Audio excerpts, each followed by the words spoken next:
chaque fois que je prends le train. C'est peut-être le roulement. Alors ça, je sais pas. Le roulement, ça rend souvent penseur.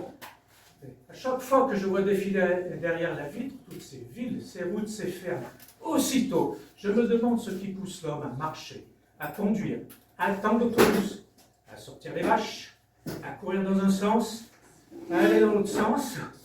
Je vais vous demander de pencher légèrement la tête. Merci. Et quelle force les pousse à faire tout ça plutôt qu'à ne rien faire? Il doit bien exister une force. Ils font quand même pas ça d'eux-mêmes. Je vais commencer par 1 centimètre partout, et puis vous me direz. Labourer, traire, rafistoler une durite, co-signer un bail, stocker des hydrocarbures. Mais pourquoi fait-on tout ça? On peut quand même se poser la question, donc, stocker des hydrocarbures. Ah! Il sera toujours temps de faire plus court si vous le souhaitez. Assaisonner, joindre, vernir, pédaler. Pédaler. Non mais franchement, pédaler. Vous trouvez ça normal, vous, de pédaler? Je ne me rends pas bien compte. Et vous tenir debout? Me tenir debout? Oui, vous trouvez ça normal de vous tenir debout, là, les 2 pieds plantés dans le carrelage? Bah oui. Eh bien, ça ne J'ai l'aide pas. l'impression, oui. Ça ne l'aide pas. Ah bon? Non, parfaitement. Vous devriez pouvoir vous envoler. Vous voulez dire en l'air? Ben oui. Seulement, il y a quelque chose qui vous en empêche. Ça alors? Il existe une force qui vous contraint comme 6 milliards d'êtres humains à rester collés sur la Terre. Non! Si! Une force qui me... Oui! L'attraction universelle, découverte par Newton en voyant, tomber une pomme. Un Anglais? Oui, un Anglais. Et il s'est posé cette question. Pourquoi cette pomme tombe par terre? Est-ce qu'il est naturel qu'elle se dirige ainsi toute seule vers le sol? Ils sont incroyables, ces Anglais. Yeah. Et moi, je vous pose la question. Électrifier une zone, discuter le bout du gras, améliorer le ration, is it natural? Vous voulez dire par rapport à la pomme? Par rapport à l'homme, Georges. Par rapport à l'homme, enfin. Pourquoi massicoter? Pourquoi piloter? Pourquoi refaire un ourlet? Pourquoi repeindre la cuisine? Pourquoi? L'instinct de survie. Oh, l'instinct de survie. Sauf peut-être pour les ourlets. Mais je dis ça avec des pincettes. Mais ce n'est qu'une impression de coiffeur. Coiffeur de Châtillon, pas plus. Alors je peux savoir ce qui nous pousse à subir cet instinct de survie, comme vous dites. Monsieur Sadberg, vous devriez peut-être moins prendre le train. Remarquez, tout cela c'est de ma faute. Je n'aurais pas dû vous poser tant de questions sur votre retour de vacances. Mais Georges, ouvrez les yeux! Vous sautillez autour de moi depuis 20 minutes. Cet anglais dans une petite blouse acrylique bleu pâle, cliquetant sans arrêt vos ciseaux, avec pour seule préoccupation la longueur de mes cheveux. La longueur de mes cheveux! Enfin, vous trouvez ça naturel? C'est normal? Vous pensez que je suis bizarre, monsieur Sadberg, c'est ça? Avouez, Georges, qu'il y a bien quelque chose qui vous pousse à consacrer tous les jours ouvrables de votre activité à démêler la tignasse de vos contemporains avec un petit raton pays synthétique. Et surtout, ne me dites surtout pas que cette action totalement saugrenue est consubstantielle à votre aide profonde. Vous n'avez tout de même pas été programmé pour passer la tondeuse du matin au soir sur la nuque de vos contemporains. C'est ce que dit ma femme quand je rentre tard. Ah! Est-ce qu'elle vous dit aussi que votre génome n'a aucune chance d'avoir été programmé pour brocher, tendre ou tondre? Non, elle ne me dit pas. Avez-vous le moindre souvenir d'un désir prénatal pour le shampoing? Non, je ne crois pas, non. Vous croyez pas, vous êtes sûr?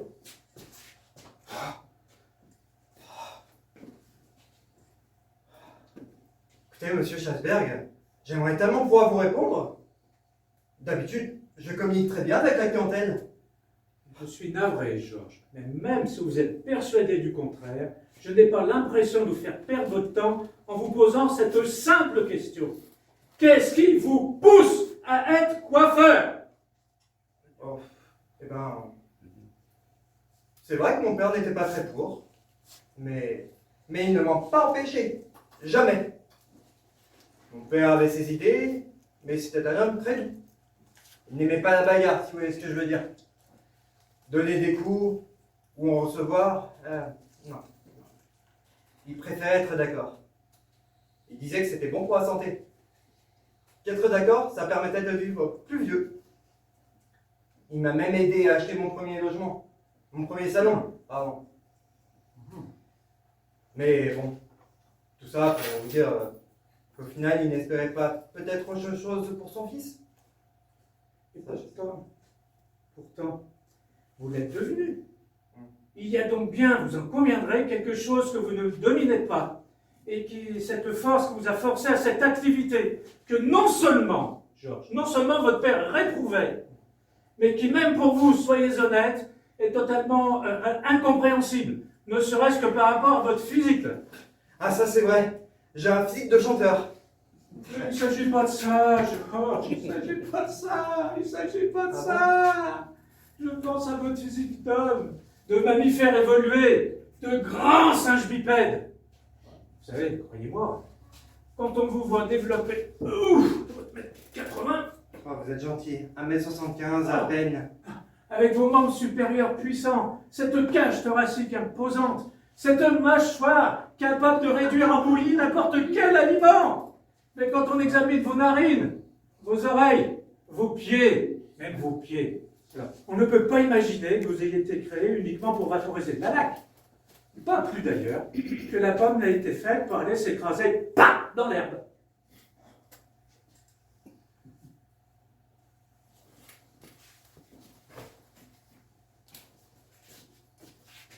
Vous pensez que j'ai fait fausse route? Oh, probablement. Probablement. Il y a bien des chances. Il y a bien des chances. Il y a bien des chances. Vous savez, la vie est parfois tellement compliquée. Quelque chose vous y a forcé. Comme cette foutue loi sur l'attraction universelle vous force à rester collé au sol. Pourtant, quand on regarde vos bras, on voit bien qu'il aurait suffi d'un ou deux battements pour que vous puissiez filer au-delà des nuages.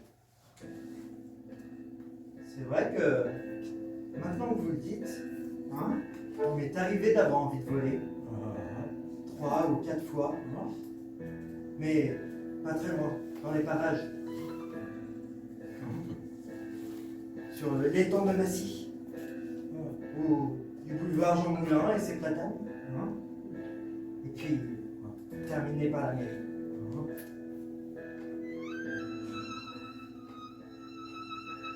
Mais si j'avais le choix.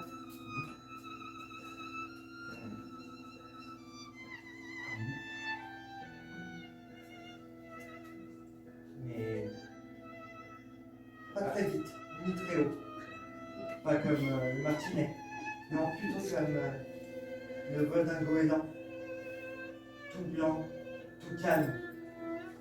Ah oui. Donc, au fond, ce que vous ressentez en vous, c'est une mouette. Une grande mouette. Et pas un coiffeur! Ah, coiffeur. C'est. Comment dire?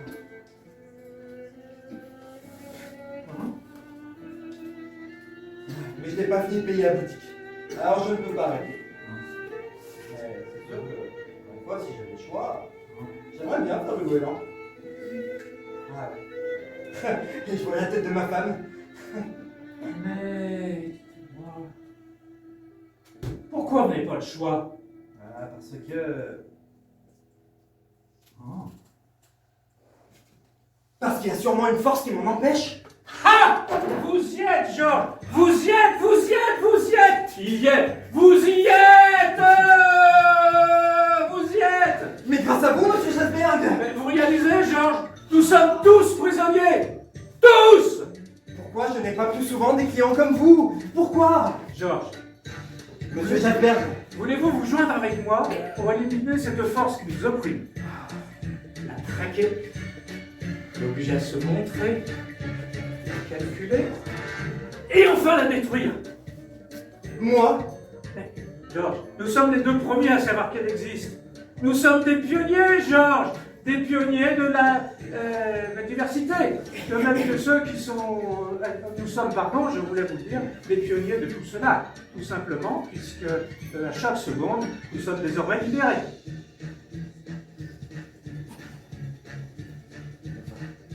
Ben, écoutez, cette découverte portera nos deux noms. Non, monsieur Chasberg, c'est vous qui l'avez découvert. Écoutez, nos deux noms. Ce que si vous ne m'aviez pas avoué que vous vouliez être un goéland, eh bien, je crois que j'aurais fini par douter.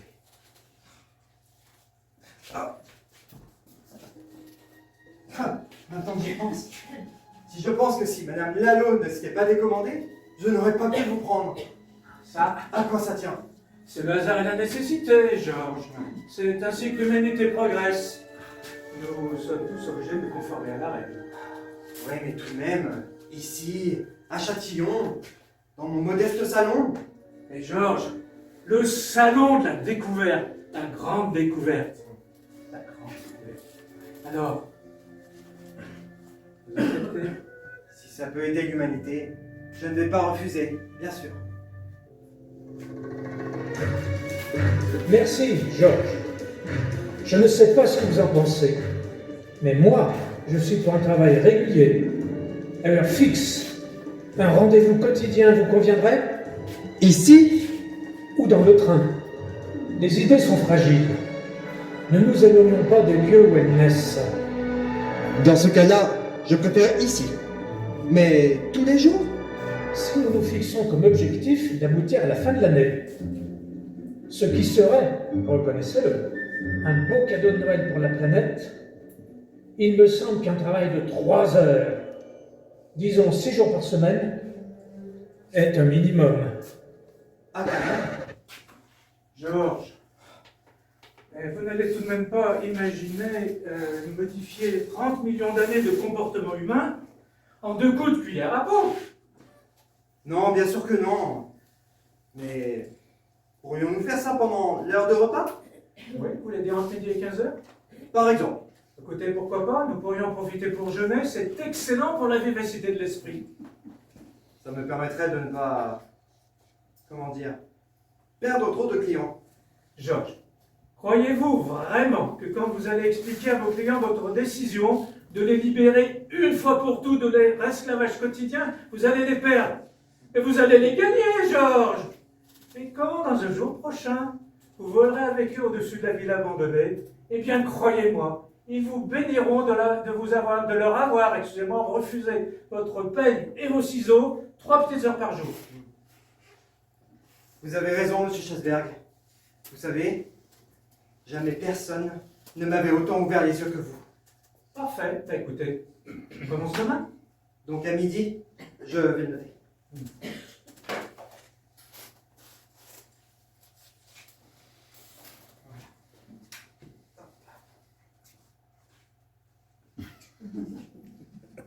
Est-ce que ça vous va comme ça?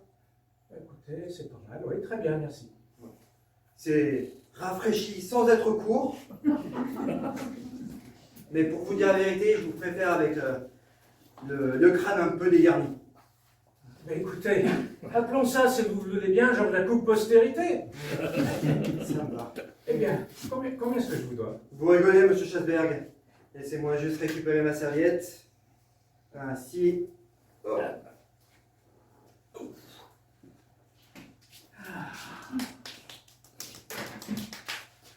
Monsieur Chasberg, je peux vous poser une question? Je vous en prie. Est-ce que vous pensez qu'il y a une autre force qui vous pousse à découvrir cette force? Ou que c'est la même? Bien, Georges. Mais écoutez, nous attaquerons, si vous le voulez bien, la session de demain par cette importante question. Parce que si c'est la même, une fois que nous l'avons découverte, vous n'aurez plus besoin d'y penser. Plus du tout. Probablement. Je crois que nous allons faire un très très bon travail. J'en meurs d'envie, monsieur Chasberg. À demain. À demain.